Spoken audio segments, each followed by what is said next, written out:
Graças e paz, irmãos, amém? Amém. Louvado seja Deus. Irmãos, estamos no mês de outubro. O mês de outubro é um mês muito especial que nós comemoramos o dia da Reforma Protestante. E é um dia tão importante, irmãos, tão importante, que o inimigo se levanta e inventa um tal de Halloween para poder ofuscar esse dia que mudou a história do mundo. O dia 17 de outubro de 31 de outubro de 1517. 31 de outubro de 1517. O dia em que um monge católico, ele agostiniano, que seguia o monastério de Agostinho, ele fixa na porta da capela da cidade chamada Wittenberg. Essa capela, então, ele bota na porta 95 teses que se rebelavam contra a igreja da época, se rebelavam em muitos pontos contra a tradição católica da compra de indulgências, que é a compra financeira, com dinheiro, da salvação. Então, nessas 95 teses, ele trabalha esse assunto de forma exaustiva, e por causa desses 95 teses que foram, digamos assim, furtadas, colocadas para a imprensa, e ali muitas cópias foram tiradas, e toda a Alemanha entrou em polvorosa, em rebuliço, por conta de um monge que teve muita coragem para fixar 95 teses na porta da capela, que era algo normal, comum, quando queria se fazer um debate sobre qualquer assunto. Fixava as teses ali e marcava-se então um embate teológico, em que dois homens iriam então discutir sobre um determinado assunto. E Martinho Lutero, irmãos, eu quero falar um pouquinho sobre a vida dele e fazer um comparativo da vida dele com a vida do rei Josias, que está no livro de Crônicas. E a gente vai fazer então um paralelo, porque é muito similar à vida deles. Todos dois foram criados dentro das suas religiões. Martinho Lutero dentro do catolicismo e o rei Josias dentro do judaísmo. Os dois ouviam falar de Deus, os dois eram homens altamente religiosos. Martinho Lutero, de início, tinha estudado para ser advogado, por causa do pai, mas num dia em que ele está caminhando no meio de um bosque, uma chuva com muitos raios, ele morre de medo de morrer. Olha que redundância, morre de medo de morrer. Ele faz então um voto para Santa Ana, a padroeira dele. Disse: Santa Ana, se tu me salvares, eu vou ser monge. E ali então ele escapa, pela graça de Deus, e ali então, a contragosto do pai, ele decide então entrar para o monastério da rede, do segmento agostiniano. E ali então, depois de 3 ou 4 anos, isso foi no ano de 1505, depois de 2 ou 3 anos, ele vai então celebrar sua primeira missa. Na missa, ele congela, ele não consegue fazer a hora da Eucaristia. O católico crê na transubstanciação, em que o pão vira corpo de Cristo e o suco vira sangue. E ali então eles: eu não sou digno de ter em minhas mãos e partir o corpo de Cristo, beber do sangue de Cristo. E ali ele congela. A primeira missa então foi um fiasco. Mas dali então ele continua, irmãos, e a luta dele era alcançar a salvação. O objetivo dele ali dentro era ser um mártir dele mesmo. Ele entrava em jejuns, ele entrava em autoflagelamento com chicotes, ele fazia longas orações, ele se confessava várias vezes no dia para o seu padre, buscando perdão dos seus pecados. Ele muitas vezes chegou à beira da morte, porque ele ia para o meio da neve, passava horas e horas no frio, achando então que aquele sofrimento ia purificar ele dos seus pecados. E ele tinha Deus como um tirano, alguém que era um carrasco, que obrigava ele a ser santo, quando ele não conseguia, por conta dos seus pecados, muitos pecados que ele tinha certeza que tinha, ele não conseguia ser santo, então ele tinha raiva de Deus. Esse Deus, eu não entendo como esse Deus é amor, se ele me obriga a algo que eu não tenho condições de fazer. Então ele cresce e se desenvolve dentro do monastério, sendo o principal aluno, o principal padre, porém nessa luta por salvação. Depois de um tempo, ele então é transferido para, ele vai para Roma, descobre a podridão de Roma. Depois o seu padre manda ele para estudar teologia, e pela primeira vez então, em 1510, ele tem contato com a Bíblia. Veja isso. Ele nunca tinha visto uma Bíblia. Aqui então, eu dou uma pausa na história do Lutero e vou começar então a falar um pouquinho da história do rei Josias. O rei Josias, irmãos, ele é neto do pior rei da história de Israel, o rei Manassés. O rei Manassés foi um homem terrível, que sacrificou crianças, adorava as estrelas, adorava os reis, encheu o templo do Senhor de estátuas, de Baal, de Astarote, de Aserá. Então ele foi o pior rei em termos de promiscuidade, em termos de adoração aos deuses. Ele foi terrível. Mas ele se converteu. No final da vida, quando ele é preso pela Síria, passam então um gancho pela boca dele, levam ele como que leva um peixe para o cativeiro. Lá no cativeiro, ele clama a Deus, ele ora, ele clama por misericórdia, e Deus o escuta e restaura a vida dele, e traz ele de volta para Jerusalém. Lá em Jerusalém ele tentou reformar, ele tentou tirar os ídolos, ele tentou mudar a situação, ele transforma a vida dele e restitui então o culto a Deus. Porém, muitas pessoas continuam, foi em pouco tempo, muitas pessoas continuam adorando aos deuses, aos falsos deuses. Depois vem Amon, filho de Manassés, homem que não serviu a Deus, foi assassinado, homem mau. E então, com 8 anos de idade, Josias assume o reinado de Judá. 8 anos de idade. Um menino que, apesar de pouca idade, cresceu sem pai, mas foi um menino que foi escolhido por Deus, porque a Bíblia diz que ele agradou ao Senhor, andou nos caminhos do Senhor. Com 16 anos, então, ele promove a primeira reforma do reinado, do seu reinado. Vamos ler o livro de 2 Crônicas, no capítulo 34, a partir do versículo 19.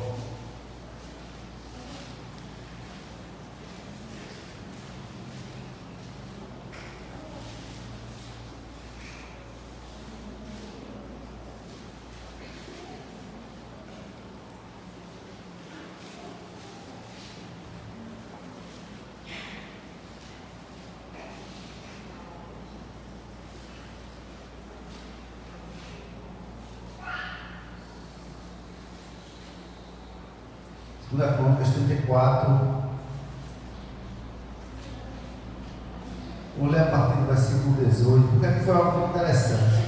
Ele começa então a derrubar os ídolos, a limpar o culto e a fazer novamente culto a Deus. Ele se volta para Deus. Abra, por favor, no versículo 3. 2 Crônicas 34, verso 3. Vamos ler esse pedaço para quem possa entender um pouco o contexto. No 8º ano do seu reinado, ou seja, com 16 anos de idade, sendo ainda moço, Josias começou a buscar a Deus, o Deus de Davi, seu pai.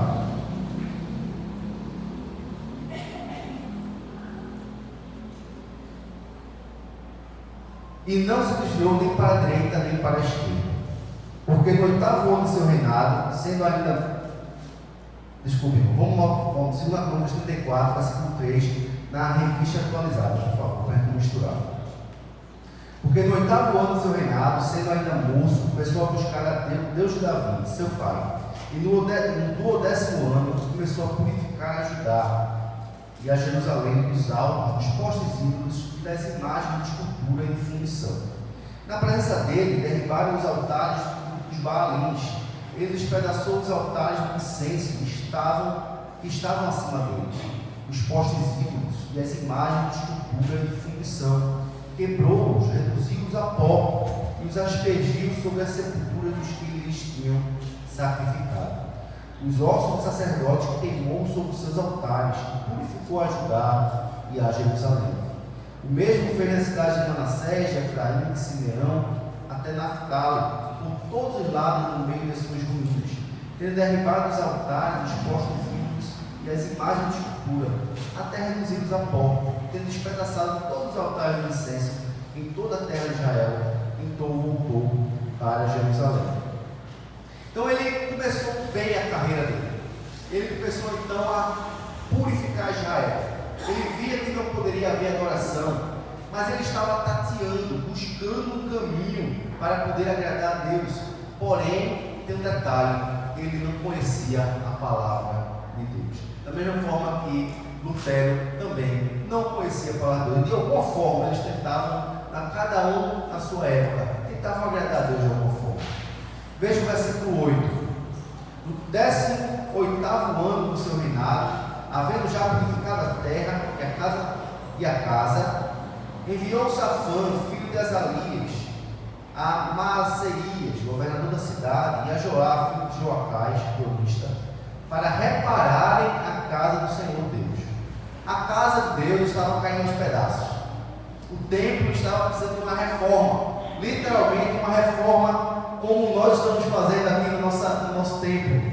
Estava feio, estava precisando ser ajeitado, está cada dia mais bonito, estamos trabalhando e reformando. Ele estava também querendo fazer essa reforma e mandou então homens para lá, para reformar o templo. Versículo 9: foram a Ilquias, sumo sacerdote, e entregaram o dinheiro que se tinha trazido à casa de Deus, que os levitas, guardas da porta, tinham ajuntado. E ele provido das mãos de Manassés, de Efraim, todo o resto de Israel, como também de todo Judá, de Benjamim e dos habitantes de Jerusalém. Eles o entregaram aos que dirigiam a obra e tinham a seu cargo a casa do Senhor, para que pagassem aqueles que faziam a obra, trabalhadores da casa do Senhor, para repararem e restaurarem a casa. O que aconteceu, irmãos, mais na frente, versículo 14, veja aí. Quando se tirava o dinheiro que se havia trazido à casa do Senhor, Ilquias do sacerdote achou o livro da lei do Senhor, dada por intermédio de Moisés. Imagine um povo que não conhecia a lei, o povo de Deus que não conhecia Deus, o povo de Deus que estava purificando, derrubando os templos, reformando a casa, mas eles não tinham contato com a palavra de Deus. A palavra de Deus estava esquecida, a palavra de Deus estava escondida em algum canto e ninguém sabia há muitos e muitos anos, nem uma letra da palavra de Deus. Sacerdotes se formavam, sacerdotes eram colocados, mas não conheciam a palavra. Reis entravam e saíam, mas só ouviam falar, não sabiam nem nada da palavra de Deus. Versículo 15. Então disse Ilquias ao escrivão Safã: achei o livro da lei na casa do Senhor. E ele perguntou: o que você achou? O livro da lei. Só vou lhe perguntar: que lei? Só faltou isso. Veja o versículo 16. Ilquias entregou o livro a Safã. Entrou Safã, levou o livro ao rei e lhe deu o relatório, dizendo: tudo quanto se encomendou aos seus servos, eles nos fazem. Contaram o dinheiro que se achou na casa do Senhor, entregaram nas mãos dos que dirigem a obra e dos que a executam, e relatou mais o escrivão ao rei, dizendo: o sacerdote Ilquias me entregou um livro. Safã leu nele diante do rei. Tendo o rei ouvido as palavras da lei, rasgou as suas vestes. Irmãos, provavelmente ele leu o livro de Levítico, capítulo 26, o livro que fala: se me obedeceres, comereis o melhor desta terra, mas se não me obedeceres, fores rebeldes, serás castigado. Em resumo, E então, quando ele lê a palavra, escuta a palavra de Deus, ele começa a perceber quantos e quantos anos, quantas gerações têm se passado de pessoas que não ouvem a palavra de Deus e não praticam a palavra de Deus. E ele percebeu o quanto que Deus estava irado com o povo. Ele entra em desespero. E ele rasga as suas vestes como sinal de arrependimento e de grande dor. Naquele momento ali, ele manda consultar o Senhor. Versículo 21. Ide consultar o Senhor por mim e pelos restantes de Israel e Judá acerca das palavras deste livro que se achou, porque é grande o furor do Senhor que se derramou sobre nós, porquanto nossos pais não guardaram as palavras do Senhor para fazer tudo quanto está escrito neste livro. Então Ilquias e os enviados pelo rei foram ter com a profetisa Uda, mulher de Salom, o guarda-roupa, filho de Tocar, filho de Arás, e lhe falaram a esse respeito. Ela habitava na cidade baixa de Jerusalém. Ela lhes disse: assim diz o Senhor, o Deus de Israel: dizei ao homem que vos enviou a mim, assim diz o Senhor, eis que trazei males sobre este lugar e sobre os seus moradores, a saber todas as maldições escritas no livro que leram diante do rei de Judá, visto que me deixaram e queimaram incenso a outros deuses para me provocarem a ira com todas as obras das suas mãos. O meu furor está derramado sobre este lugar e não se apagará. Porém, ao rei de Judá, que vos enviou a consultar o Senhor, assim lhe direis: assim diz o Senhor, o Deus de Israel, acerca das palavras que ouviste, porquanto teu coração se enterneceu e te humilhaste perante Deus, quando ouviste as suas ameaças contra este lugar e contra os seus moradores, e te humilhaste perante mim, e rasgaste as tuas vestes, e choraste perante mim, também eu te ouvi, diz o Senhor. Irmãos, assim como Josias, Lutero também não conhecia a palavra de Deus. E quando ele começou a estudar a palavra de Deus, ele achou um versículo. E esse versículo foi a chave para o paraíso, como ele mesmo diz. Como está lá em Romanos, capítulo 1, versículo 16 e 17. Diz assim: o justo viverá pela fé. O justo viverá por fé. Porque ele não entendia a justiça de Deus. Ele achava que Deus seria justo com ele se ele fosse alguém santo, se ele praticasse toda a palavra de Deus. Mas ele nem conhecia a palavra de Deus. Ele praticava o autoflagelo, ele praticava o jejum, ele praticava o sacrifício, achando que isso ia agradar a Deus. Josias praticou a destruição dos ídolos, a purificação, a reforma do templo, e achava que bastava isso para agradar a Deus. Tanto um quanto o outro, quando leram a palavra de Deus, perceberam que não era suficiente, apenas reformas externas. E esse é o primeiro ponto do sermão, para a conversão de Josias. Então, na conversão de Josias, irmãos, apenas esforços externos, reforma do templo, derrubada dos altos, dos acerais, dos baalins, não bastava. Só isso era pouco. Não podemos dizer que somos crentes, irmãos, somente porque nos vestimos como crentes, damos glória a Deus, aleluia, andamos com a Bíblia debaixo do braço, colocamos no paletó. Não podemos dizer que somos crentes, irmãos, só porque cumprimentamos com a paz do Senhor. Não adianta somente ter uma reforma externa, parecer crente, isso não é suficiente. Deus deu a oportunidade a Josias, revelando a palavra de Deus para ele. E somente por meio desse conhecimento da palavra de Deus é que nós vamos ter contato com a vontade de Deus. Muitas vezes, irmãos, encontramos pessoas e essas pessoas, elas têm um próprio conceito de Deus, um próprio conceito de justiça e de salvação. E você pergunta para ela, até inclusive foi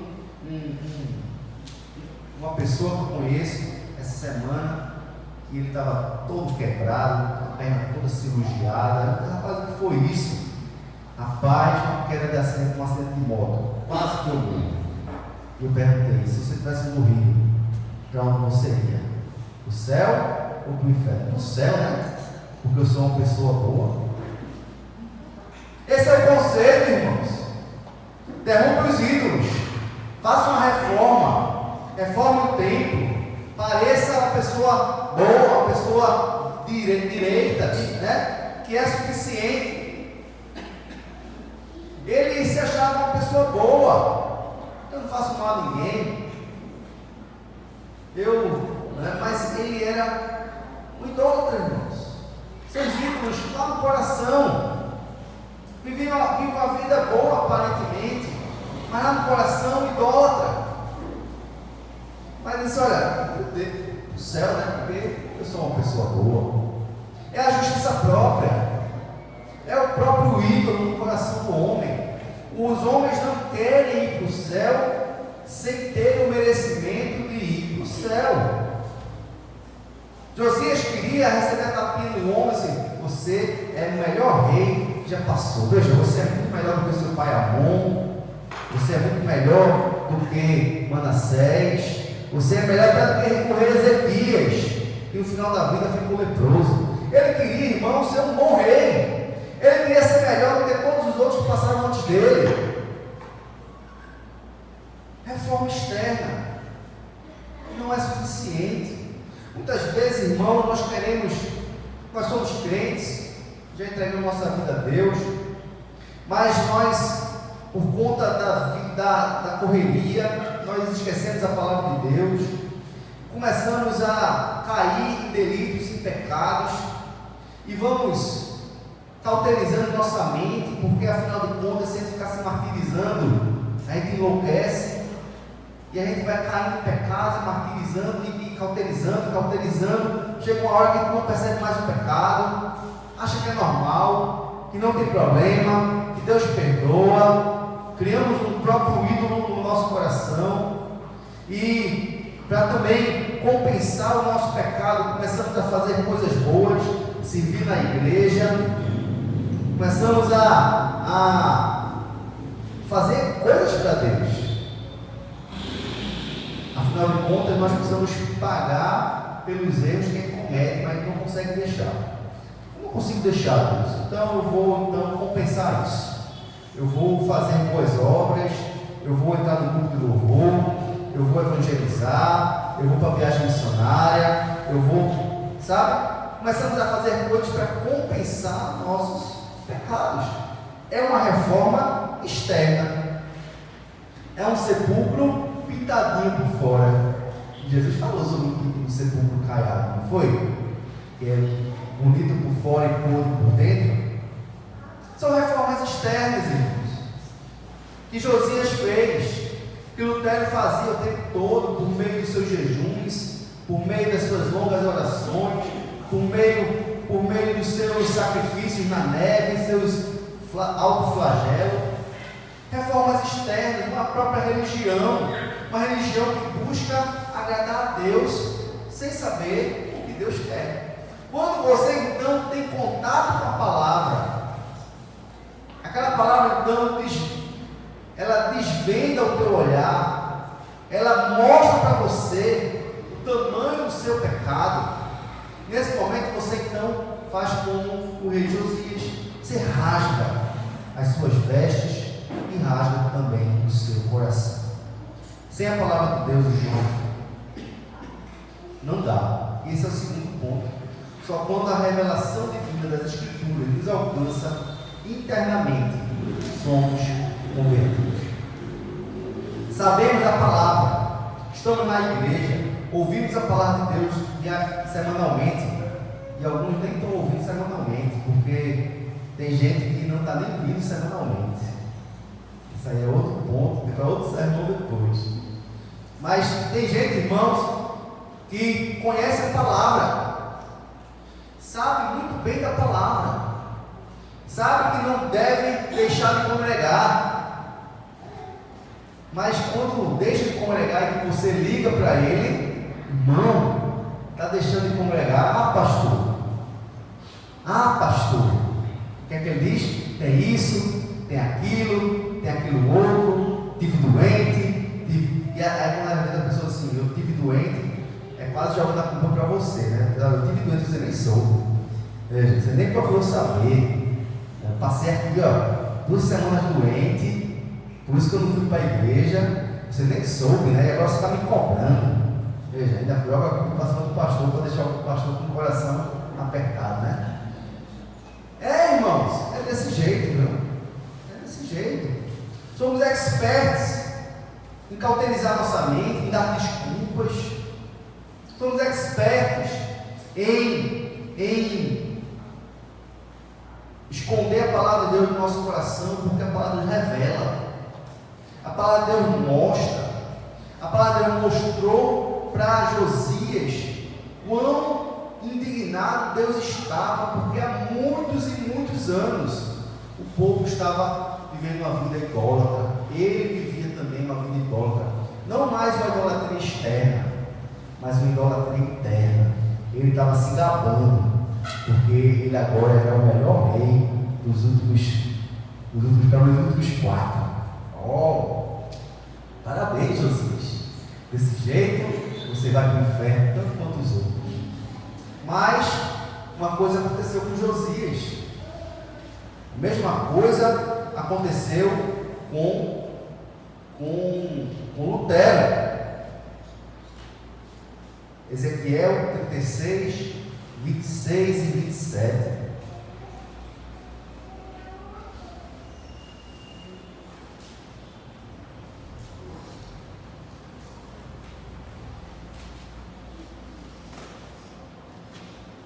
Ezequiel 36, 26 e 27.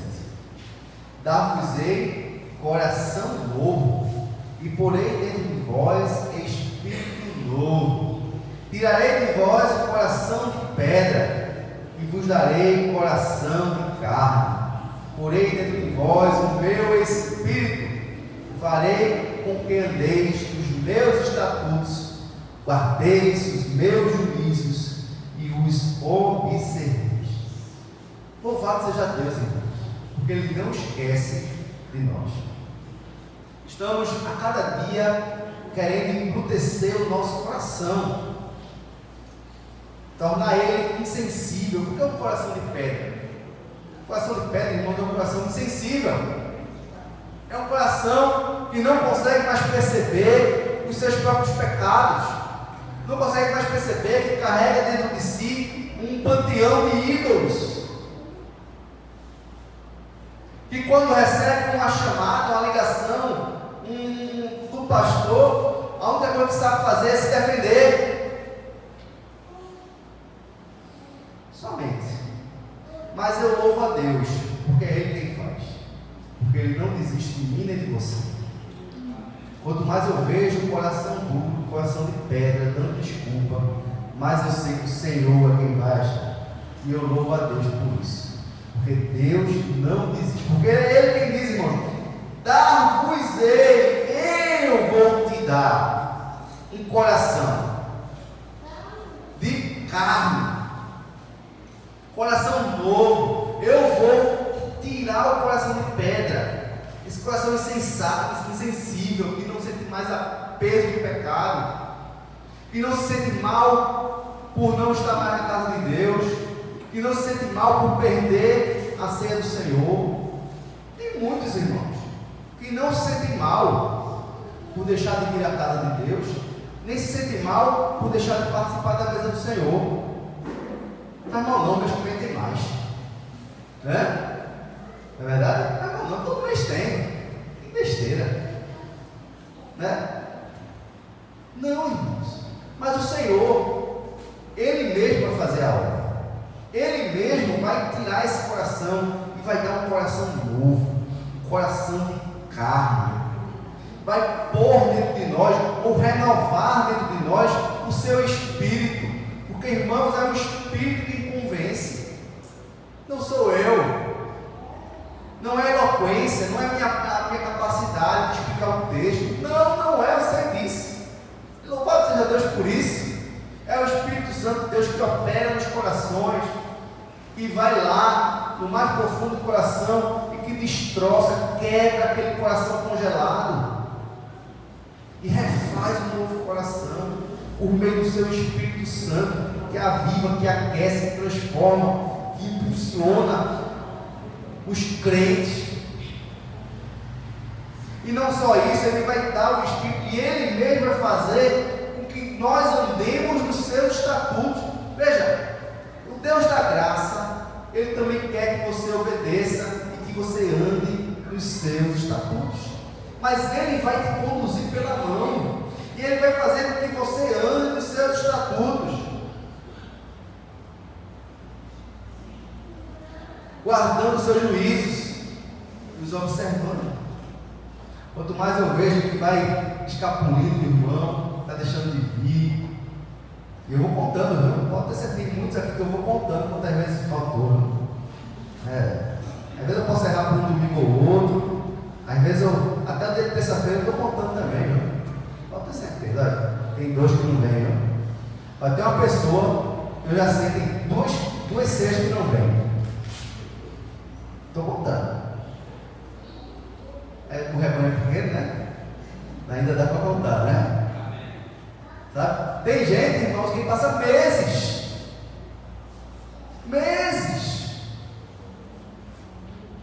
longe da palavra de Deus. Sabe? Se for procurar a Bíblia, dá trabalho para achar. Está feita a Bíblia perdida dentro do templo, que o sacerdote limpando, ele estava limpando, fazendo uma reforma, limpando, tirando lixo. Poxa, o que é isso aqui? Eita, é a lei. Rapaz, a lei de Deus, toda empoeirada dentro do caixote para lá, não sei como. Às vezes a Bíblia está assim, meu irmão, na nossa vida. Está assim, empoeirada, jogada de lado. E nós apenas trabalhando para manter uma aparência de crente, como Josias. Ele não estava preocupado em achar a lei. Veja, ele nem lembrava que isso existia. Ele estava importando só em fazer a reforma. Reforma religiosa, reforma externa do templo. Mas a lei, ele não estava preocupado. Quando ele achou, que ele leu, o Espírito Santo Deus tocou no coração dele, tirou aquele coração de pedra, aquele coração orgulhoso, cheio de si, colocou um coração de carne, pôs sobre ele o Espírito. Ele se humilhou, e ele se humilhou tanto que a profetisa disse assim: olha, porque você se humilhou, Deus tem graça para você. Irmão, se a gente não se humilhar, se a gente não baixar a cabeça, não baixar a nossa cerviz, se a gente não se dobrar, se a gente não chorar verdadeiramente, não tem jeito, irmãos. Não tem jeito. Não adianta. Precisamos derrubar os altares, sim, mas antes de derrubar os altares externos, tem que derrubar os altares internos. Porque a verdadeira conversão de Josias gerou reformas externas e internas e externas agradáveis a Deus.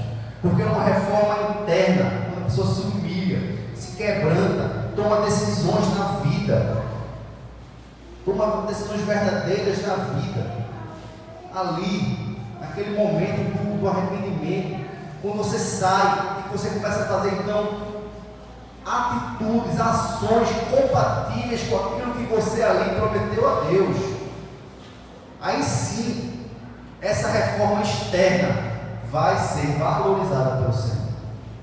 Não adianta ser somente de boca, não adianta vir aqui à frente e professar a fé, e o pastor pergunta: você promete que vai buscar a Deus, ser fiel, tarará e tururu? E a pessoa: sim, Parece uma lagartixa. Sim.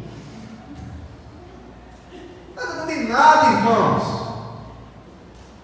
Não tem nada. Se não for traduzida em ações, se não for traduzida em mudança de vida, se as pessoas que moram com você não perceberem que mudou nada, não adiantou em nada. É até pior. Até pior, porque haverá mais cobrança. Porque quem muito é dado, muito será cobrado. Era melhor nem fazer a profissão de fé. Porque fazer e não viver, meu irmão, haverá uma cobrança muito maior. A de ti, Corazim, a de ti, Betsaida. Porque se Sodoma e Gomorra tivessem recebido o que vocês receberam, haveria tanto rigor. Agora, quando a gente recebe, quando a gente conhece, quando a gente lê a lei, sabe da verdade e não faz, esse sim receberá muito peso muito maior. Lá em Efésios 4, irmãos, do 25 a 29,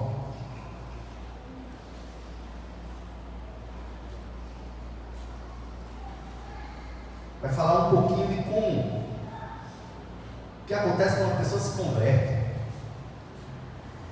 Por isso, deixando a mentira, fale cada um a verdade com o seu próximo, porque somos membros uns dos outros. Irai-vos e não pequeis, não se põe o sol sobre a vossa ira, nem dê lugar ao diabo. Aquele que furtava, não furte mais, antes trabalhe, fazendo com as próprias mãos o que é bom, para que tenha com que acudir e necessitar. Não saia da vossa boca nenhuma palavra torpe, e sim unicamente a que for boa para a edificação, conforme a necessidade, e assim transmita graça aos que ouvem. Percebe? Não é só pare de roubar, não. Você roubava, comece agora a trabalhar para ter condições de, em vez de defraudar o outro que você fazia antes, agora você vai ajudar. Você mentia, agora você vai falar a verdade e você vai transmitir graça. É a história, irmãos, de Zaqueu. Quando Zaqueu se arrependeu, Jesus não precisou mandar ele devolver tudo que ele tinha roubado, não. Ele mesmo olha para Jesus e diz: Senhor, se alguém eu defraudei, vou restituir 4 vezes mais. Percebe? Quando nós encontramos ao Senhor, esse encontro com Cristo, esse encontro com a palavra, com a verdade, que vai profundo no nosso coração, que rasga no nosso coração, que nos leva ao pó, ao arrependimento. Esse é o cerne da reforma protestante. Não é uma reforma externa, é uma reforma interna nos corações, que produz frutos eternos. Martinho Lutero produziu muitos frutos. Todos nós aqui somos frutos do trabalho de Lutero, da coragem daquele homem. Aquele homem que foi contra tudo e contra todos, arriscando sua vida várias e várias vezes, não arredando o pé da verdade. Quando ele encontrou a palavra de Deus, ele entendeu que o justo viverá pela fé, que a justiça era a justiça de Cristo e não a dele. Quando ele entendeu que a justiça de Cristo, realizada na cruz, é transferida para ele, ele entendeu que estava em paz com Deus, não precisava mais lutar contra Deus, e que agora, justificado pela fé, vivendo pela fé, ele agora tinha paz com o Senhor e podia então pregar a salvação somente pela graça. Nós não precisamos mais estar lutando contra Deus. Aquele homem produziu, então, ele foi considerado, irmão, no segundo milênio, o homem mais importante do milênio. Não houve outra pessoa que fizesse tanto quanto Martim Lutero. Todos nós somos fruto do trabalho dele. E Josias, a partir de Josias, irmãos, ninguém mais adorava outros deuses. Durante a vida de Josias, não havia mais culto idólatra em Israel. Ele purificou o templo e deixou marcado na história como realmente um dos maiores reis da história de Israel, mas não por reformas externas, mas porque começou no coração dele. Irmãos, todos nós precisamos de uma reforma no nosso coração, uma reforma protestante, baseada no reencontro com a palavra de Deus. Precisamos voltar a amar a palavra de Deus. Precisamos, irmãos, a orar, ao ler a palavra, orar, e Senhor, por meio do teu Espírito, quebrando meu coração, amoleça meu coração, para que haja em mim um coração sensível, não um coração duro. Senhor, traz no meu coração novamente o desejo de estar na tua casa, de servir ao Senhor, um desejo, ó Pai, de amar ao próximo, um desejo verdadeiro, Senhor Deus, de ser um crente de verdade, abandonando as práticas que o inimigo tem enxertado na tua vida e que você tem permitido.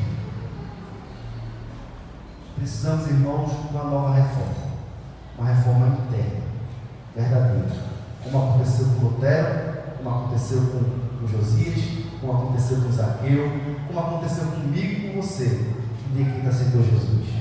Mas uma igreja reformada, sempre reformando. É um dos lemas da reforma protestante. Precisamos reformar, irmãos, todos os dias do nosso coração. Precisamos, irmãos, todos os dias renovar o nosso entendimento, transformando a nossa vida, dia após dia, em cada momento, na presença do Senhor, limpando o nosso coração. Nosso coração é como um terreno fértil. Qualquer semente nasce, as boas e as ruins. Precisamos capinar todo dia, tirando o mato e deixando a semente do Senhor germinar em nossas vidas, para que hajam frutos verdadeiros, frutos genuínos, frutos de arrependimento. Vamos baixar nossas cabeças nesse instante. Tenha um tempo de oração, um tempo na presença de Deus. Peça ao Senhor para Ele reformar a sua vida. Identifique onde você tem falhado.